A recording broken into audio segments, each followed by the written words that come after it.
রবিবার Islampur bus terminus থেকে ইসলামপুর শহরে মিছিল বের করে তৃণমূল শ্রমিক সংগঠন আইএনটিটিইউসি তার পাশাপাশি ইসলামপুর শহর আইএনটিটিইউসি এর উদ্যোগে শ্রমিকদের নিয়ে ইসলামপুর বাস টার্মিনাসে সম্মেলন করা হয়।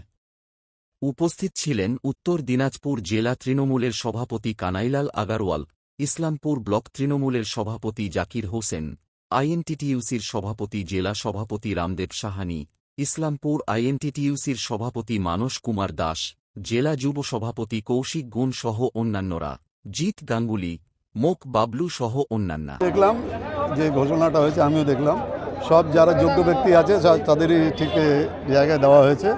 আমরা স্বাগত জানাচ্ছি এই কমিটি যে ঘোষণা হয়েছে তা।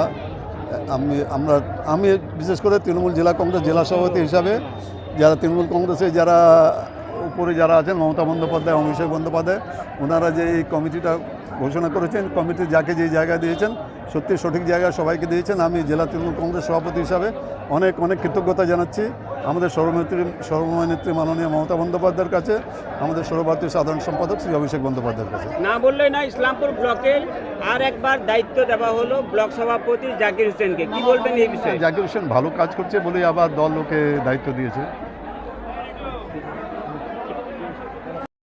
উত্তর দিনাজপুর জেলার ইসলামপুর শহরের শ্রমিক ভাইদেরকে নিয়ে সম্মেলন ছিল। এই সম্মেলনে যারা বিভিন্ন সেক্টরে কাজ করে, যারা ঝুঁকিপূর্ণ অবস্থায় শ্রমিক সংগঠনের যে মানুষ আছে সবাই কাজ করে, তাদেরকে নিয়ে আজকে শহর সম্মেলন শুরু হলো। এটাই ছিল আমাদেরকে আজকে সম্মেলন। আরও কিছু